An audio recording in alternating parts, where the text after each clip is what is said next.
I bow to you. Oh my Allah, you are my Lord. I bow to you.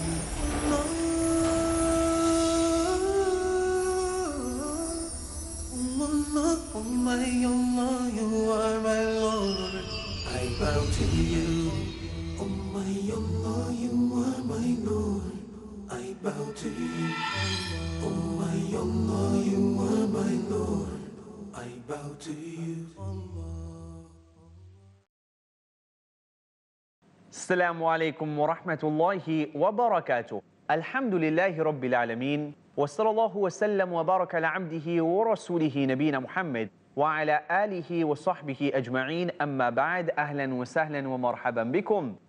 I welcome my dear brothers and sisters in Al-Islam to another series, and this series entitled A to Z of Janazah and Inheritance. Bi-idhnillahi ta'ala, in these episodes, we will talk about the fiqh of inheritance. We will discuss the masail related to janazah, the issues related to ghusl, the matters pertaining to death. Walhamdulillah.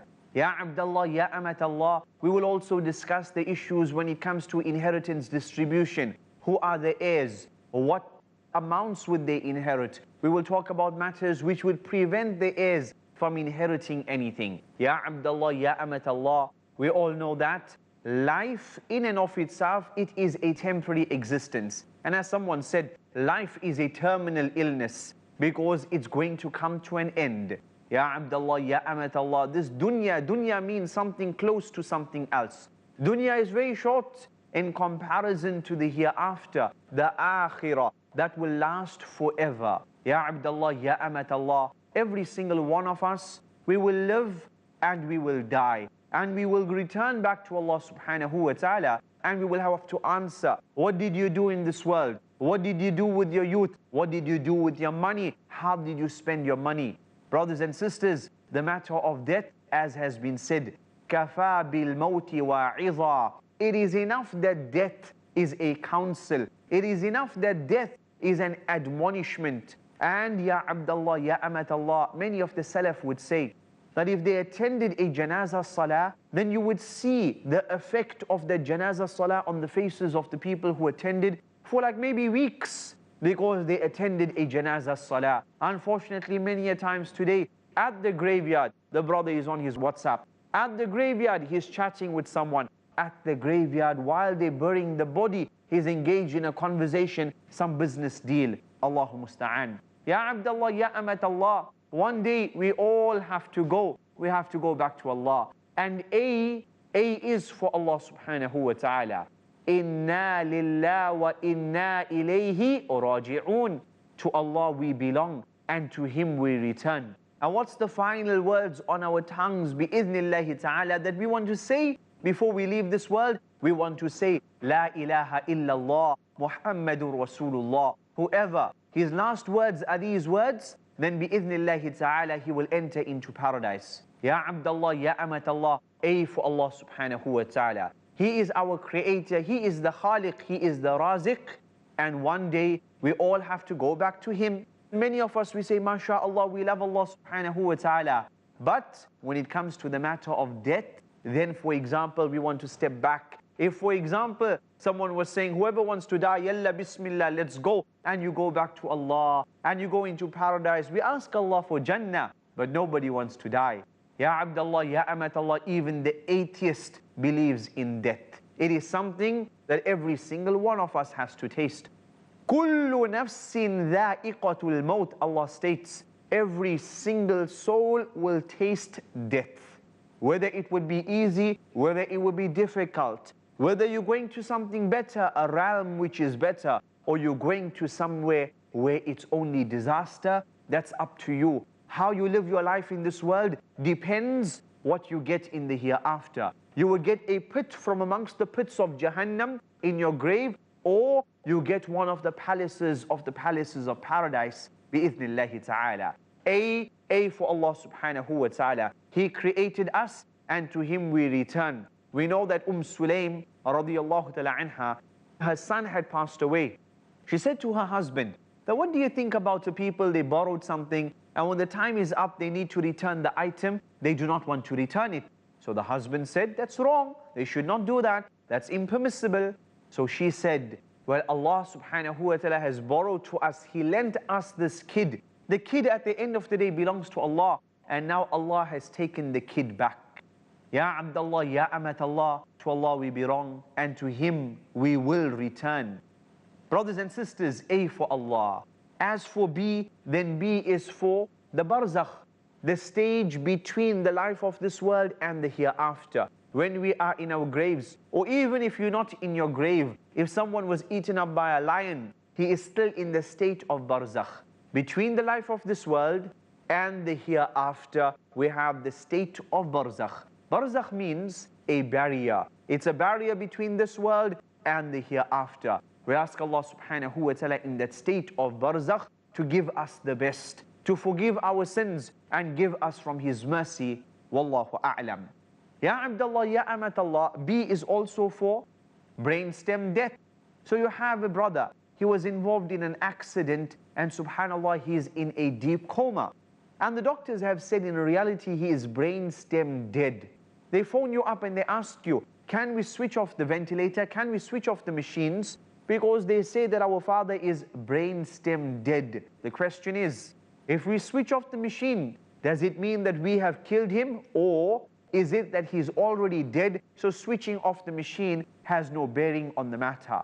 Ya Abdullah, Ya Amat Allah, the doctors would state that if someone is brainstem dead, they are not going to come back. The brainstem controls all the vital functions of the body. It controls the respiratory organs. It controls all of those matters.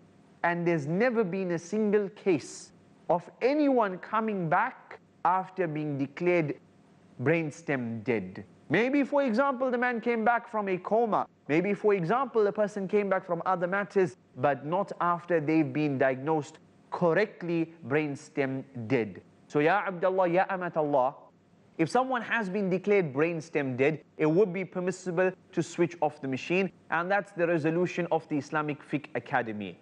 As for all of the ahkam, salatul janazah, distribution of inheritance, the iddah of the wife, her husband's passed away, so she's in the iddah, all of this begins once the machine is switched off. All of this takes place once the machine is switched off.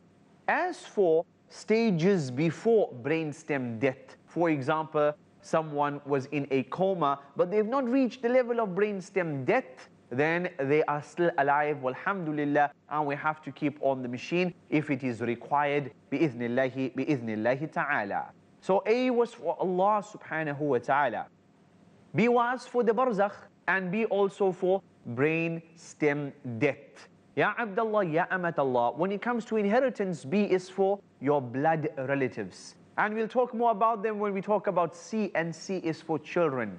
They get the largest portion of your estate. Father passes away, he has a wife, she will inherit.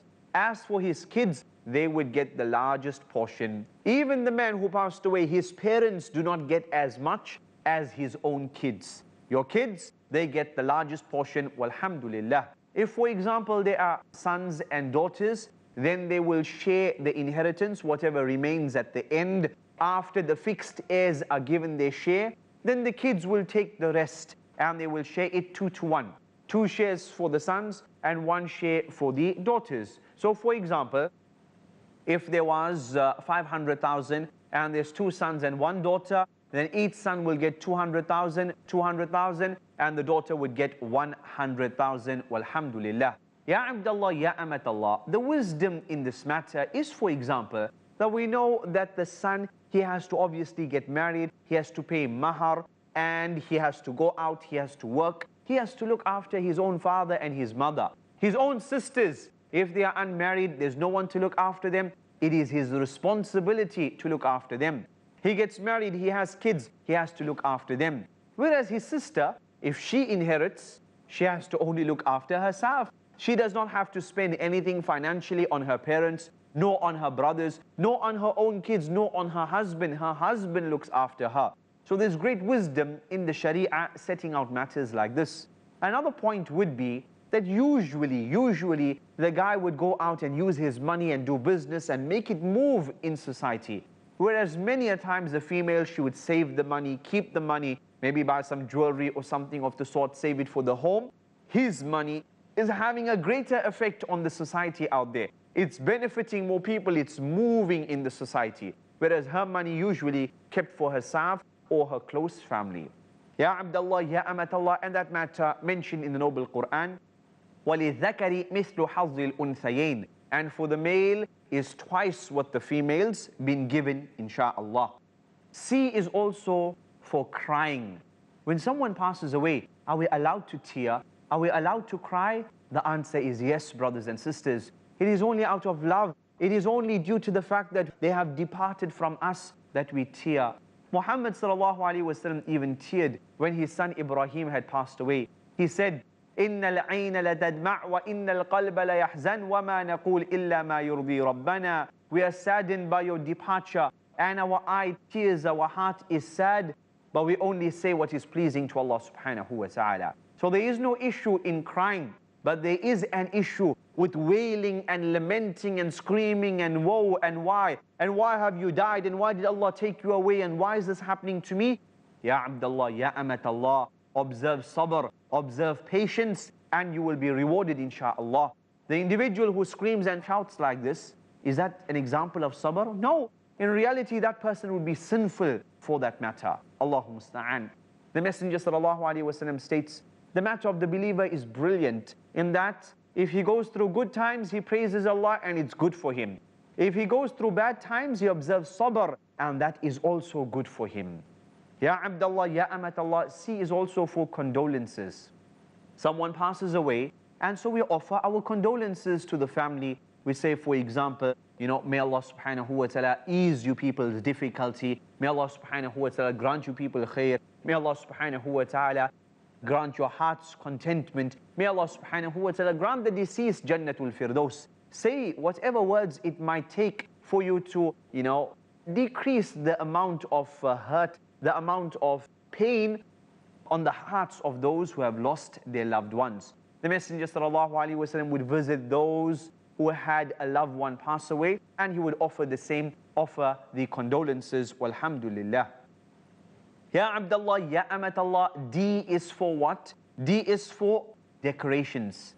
On the grave, are we allowed to put fancy decorations? So for example, the guy puts gold on the grave, or for example, they put fancy flowers and they put a lot of cement and they build some sort of structure on it, or for example, they put a fancy expensive tombstone there. Ya Abdullah, Ya Amatallah. The person, the currency of the hereafter are his deeds, not how beautiful his grave might be. In fact, we have a hadith which prohibit us from building upon the graves. Fancy decorations and garlands and stuff like this, absolutely not. Wallahu ta'ala a'lam. With that, bi'idhnillahi ta'ala, we take a short break. When we return, we continue. Assalamu alaikum wa rahmatullah.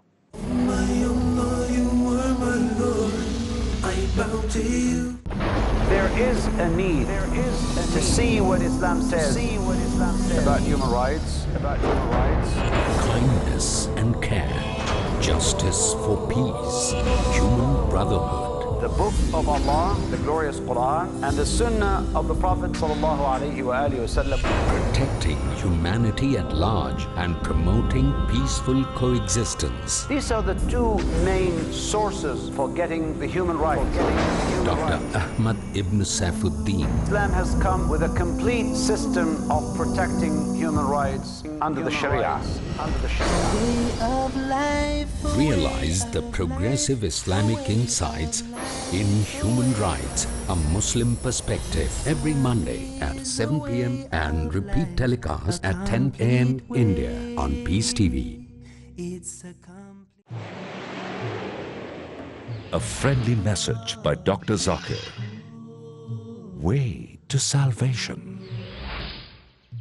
The way to salvation has been prescribed by our Creator in His last testament, the glorious Quran, in Surah Al-Asr, chapter number 103, verse number 1 to 3.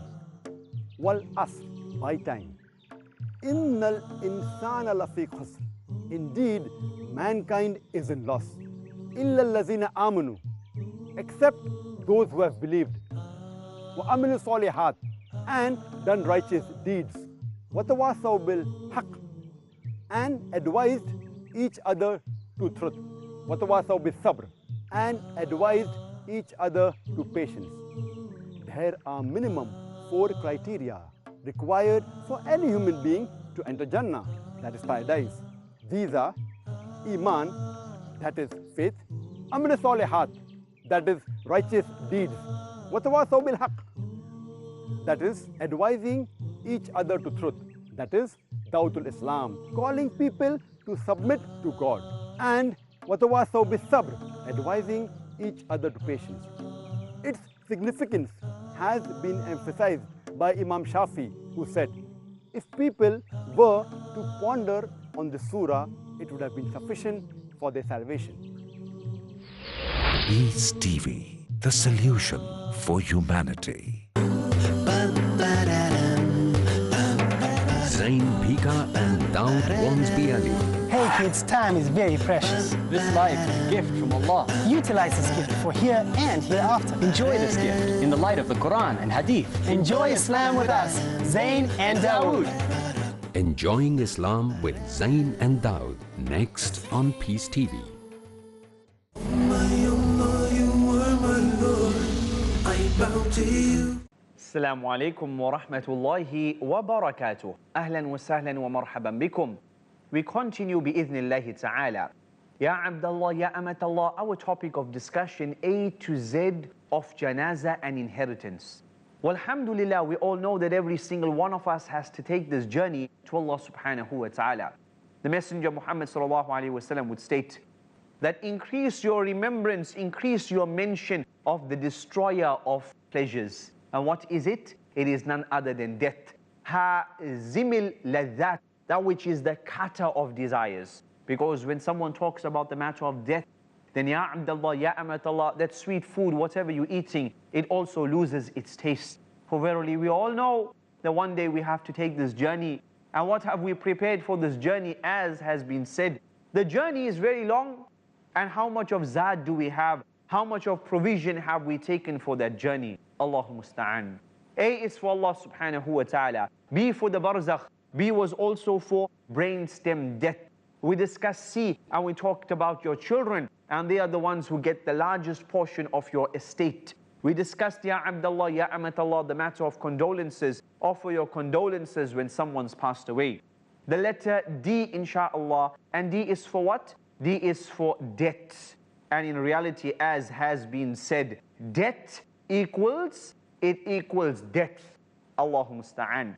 The Messenger sallallahu alaihi wasallam did not pray over that individual who had a lot of debt, and he did not leave behind money to sort out his debts. يُغْفَرُ لِلشَّهِيدِ كُلُّ ذَنْبٍ إِلَّا الدَّيْنِ. All the matters of the matter are forgiven except the matter of debt. Why? It is حُقُوقُ الْعِبَادِ. It is from the rights of mankind, and you need to sort out the rights of mankind. Brothers and sisters, when it comes to debts, then we have two categories. Debts owed to Allah and debts owed to mankind. And both of them need to be sorted out. Maybe the man's passed away but he did not pay zakah for 3 years. Maybe he's not done hajj and he had the money to perform hajj. Maybe, for example, he has not sorted out certain fidya because he did not fast in the month of Ramadan. Maybe there's a kafara which is also due from him. All of these debts are due upon his estate. So we need to take out that money and give it wherever it is required.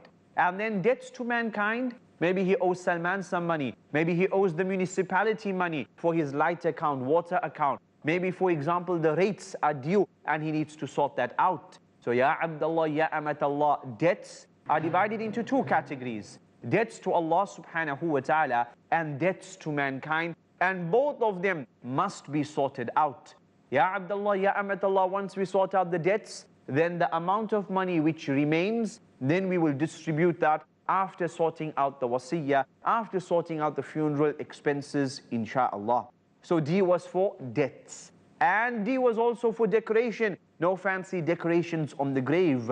The son of Muhammad ibn Abi Bakr, his name was Qasim, great scholar of Medina al-Munawwara, one of the 7 great scholars of Medina al-Munawwara. He asks Aisha radiallahu ta'ala anha that I want to see the grave of the Messenger sallallahu alayhi wasallam. She moves the curtain and he looks at the grave. And he said it was not flat with the ground, nor was it very high. Rather, it was like the hump of a camel. That's the grave of the best man who walked the face of this earth. And you want to have your grave all fancied and donned up? Allahu musta'an. Muhammad sallallahu alaihi wasallam prohibited such actions. Brothers and sisters, we move on to the letter E. And E is for what? E is for the estate. And we said that when the man passes away, everything that he owns forms part and parcel of the estate. Even the one dime he had in his pocket, even the matches he had in his home, even the pot that he purchased, even the car that he owns. Everything that he owns, the printer from the paper, everything forms part and parcel of his estate.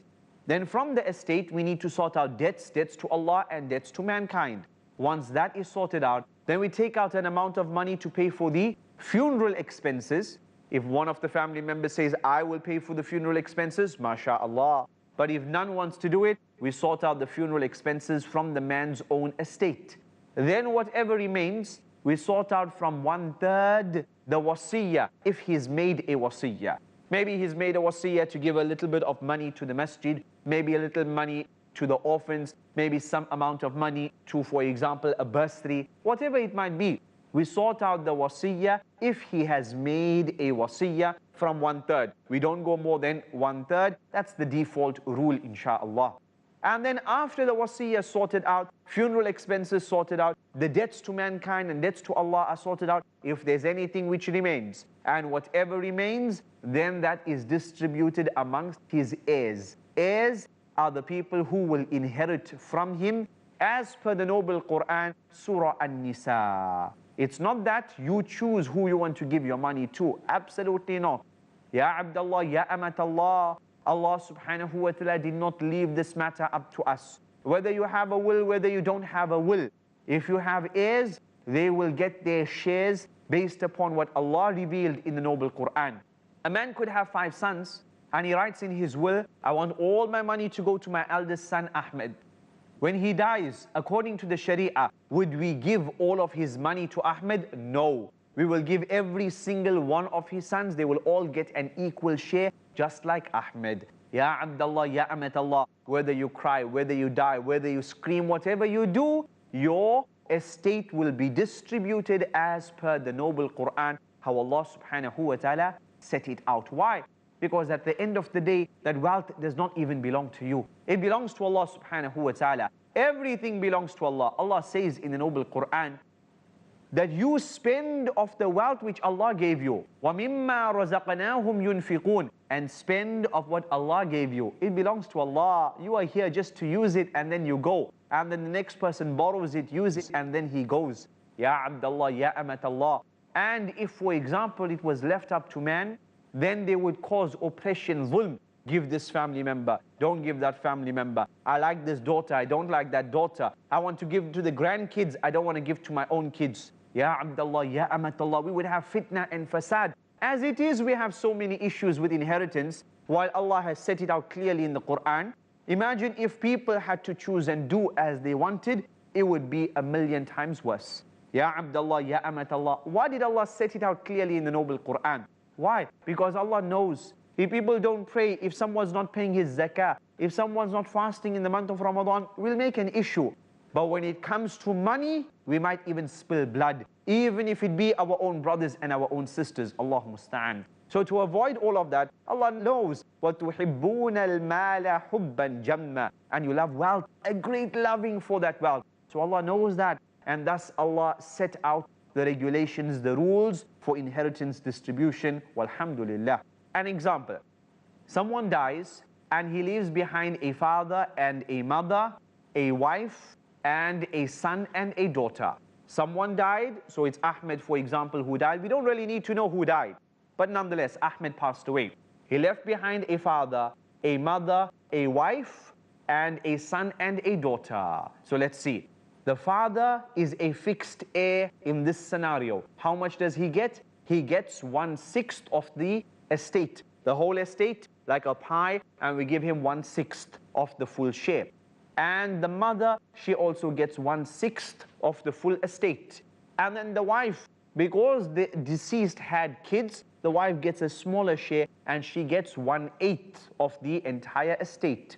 After we sort out 1/6, 1/6 and 1/8 for the wife, whatever then remains is given to that son and their daughter, and they are regarded as residual heirs because they get the rest. They are not fixed heirs. The father, the mother, and the wife here are fixed heirs. They get a fixed share, and then the rest is distributed to the residual heirs, and that's the son and the daughter. How do they distribute it? 2 to 1. He gets 2 shares and she would get 1 share. So let's say, for example, there was 300,000 which remained after the wife got her share, after the father got his share, after the mother got her share. Then 100,000 would go to the daughter and 200,000 to the son. Alhamdulillah. And a fancy term for him is and her. They are residual heirs. As for the father, mother, and wife, they are fixed heirs. And the easiest